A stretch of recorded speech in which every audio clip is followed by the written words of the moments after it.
Today we're checking off the Becker box. A subscriber sent me an electronic mail and he said he'd like to donate some knives. What would you like?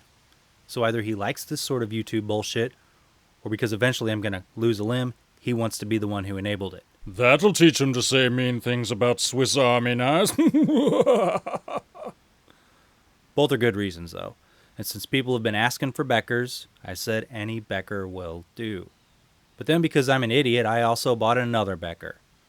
So up on the literal chopping stump, we're treated to some tactical bushcraft, whatever, from the K-Bar manufactured Becker pry bar line, the BK9 and the BK10.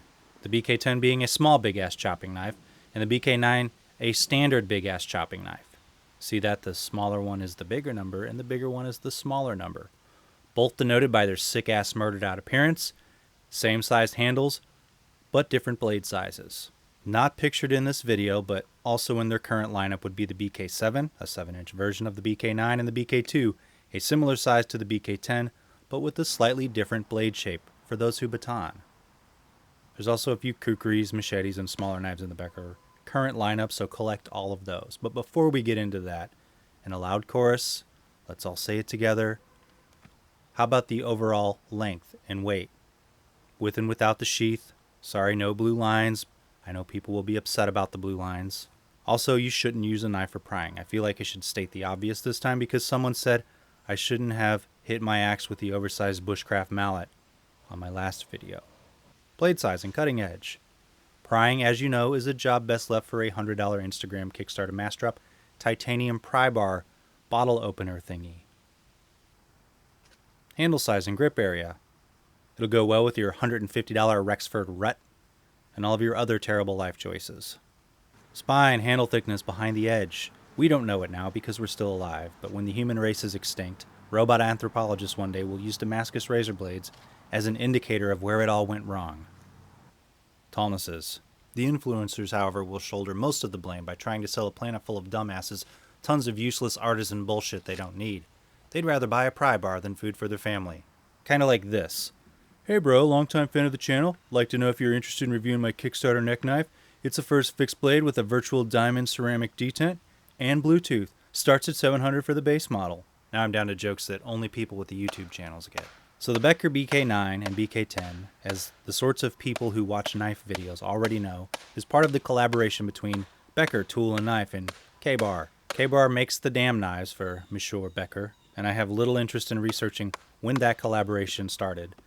After 20 minutes of looking at flame-fucking anodized deep carry pocket clip pry bars. We just know at some point it happened, and I really don't care when. The steel used on these is that K-Bar Special 1095 Crewman carbon steel found in their whole line of fighting knives, used in approximately 3 to 5 actual fights a year, after both guys, of course, forgot their guns. This here's my fighting knife. Cool, ever fought anyone with it? If you remember my K-Bar Dog's Head video art review about a month ago, you might remember that knife blade has more of a slick black coating. This one is a little more like found on your spray-on truck liner bed. Thick texture, not slick, kind of like an Esee's, but with just a slightly rougher grain.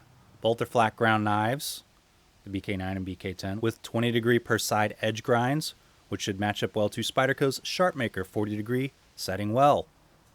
Both got a clip point with an unsharpened swedge on the tip, which in theory could chew up your baton. Remember the Companion BK2 is a standard drop point, which would be slightly better for batoning on the job site. BK7, though, also has that Bowie clip point fight knife tactical blade style. The handle, plastic Zytel on some product pages, then it's called Ultra Mid with a little trademark symbol on the official website, as to not sound so poor and plasticky. To us standard idiots, it's a high-impact plastic that's kind of smooth and very durable.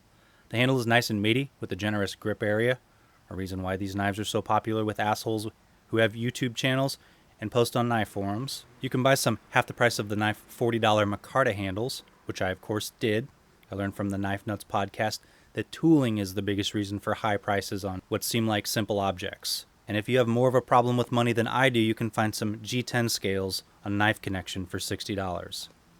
As you can see, the knives naked have weight-saving holes drilled in the handle area, sometimes called skeletonization, and the Zytel handles are semi-hollow. However, the recycled bandage-looking micarta scales are solid. As I foreshadowed earlier, the scales are swappable on most of the full-size Beckers, because they all have the same handle, scale size, and grip area. Also, you have some spine jimping. It's that thick texture for hard use tactical situations. I will commend Becker for keeping that sort of jimping just on the thumb ramp, because I know it's real tempting to put that shit all the way around the handles for all sorts of tactical grips. I like fine Spyderco jimping or thumb ramps without jimping a little better, in case you weren't wondering. The center of balance is near the middle of the front keyon on the BK10, and the weight is all in the business end of the BK9. That's the blade area. The sheath. Becker sheaths rarely get raves, except of course for the accountants at K-Bar. If you own a Schrade SCHF Prior series knife, like as in pry bar, not prior series, get it? And know what those sheaths look like, then this is one of those. I mean, not exactly, but, similar construction. You even get that pouch for your sharpening stone or weed. The two snaps up top secure the BK10. However, they aren't super easy to snap and have to be situated precisely to get both to snap over the handles. BK9 has just one snap, which means it's about half as hard to snap as the BK10. So yes, neither one are easy. My Junglas II has a better, easier snapping sheath. Handle sheath, retainer thing, whatever it's called. Who cares? The sheaths are MOLLE compatible, have some Velcro and loops. The butt of the handle rides just at the belt line or maybe a fraction of an inch above, which is acceptable. Okay, comparisons, or if I were reviewing the BK2, we'd call it comparisons. Oh. First, the BK10. As far as American-made pry bar knives go, the Beckers are some of the most popular styles because you can find most of them well under $100. This one is about $70 on Amazon. Think Esees, but with shittier warranties and sheaths. That's why they're cheaper. There are lots of aftermarket handles, sheaths, tactical accessories, and scales, so you can pay more than an Esee if you'd like. Now my laser strike, until one day I get a regular SE6, which are about $110 to $140. This is my favorite and about $100. To be honest, if you gave the Becker Micarta scales and a better sheath, both are very similar, other than their cutting edges. If you often screw around with starting fires, ferro rods, building shelters, chopping, getting footage for your YouTube baton porn channel, these are the sorts of knives that are good for that. However, the spines are not ferro rod compatible because they don't have that hard 90-degree angle. If you're hunting, maybe look for something lighter and smaller, and also don't forget your gun. Now the K-Bar dogs had utility at $65. Batoning and building shelters is not this knive's strong suit, but looking military as shit is. I'm not sure what you do with the 7-inch blade outside, other than batoning or murdering teenagers on Halloween, but I'm sure you have your reasons. The differential heat treat on the rat tail tang means it could bend during especially vigorous baton sessions, like it did with I. Bending is better than breaking, though. I think we're all in agreement there. Now my Schrade SCHF-52. It's big, about $40. Don't mind the duct tape and the dings on the top of the blade. This was a loaner knife, and if you're watching this video, you know who you are, and I won't publicly shame you. Someone used metal to baton with it, though. The blade coating is more like Teflon, so it has less drag. Made in China, kind of cheap, but a functional sheath. Good for batoning. Not the Becker designer name, though. About $119, and, it's about $50 made in the US of A. Knife it's a little lighter, has a more pronounced clip. The smaller version of the one that murdered people in the Scream movies, and probably better at food and corpse prep overall than the Becker.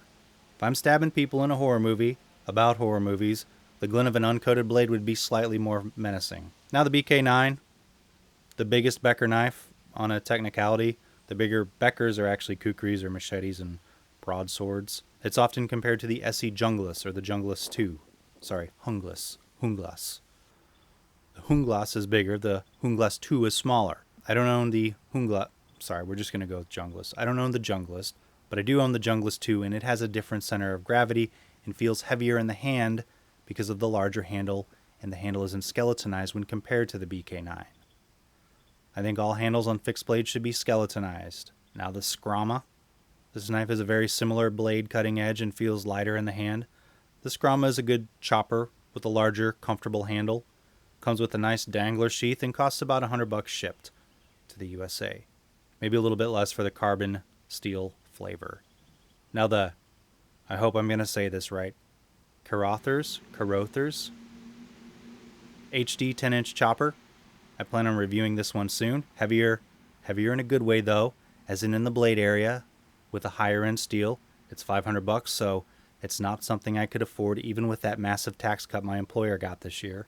It is on loan from a subscriber who out of the blue asked if I wanted to review it.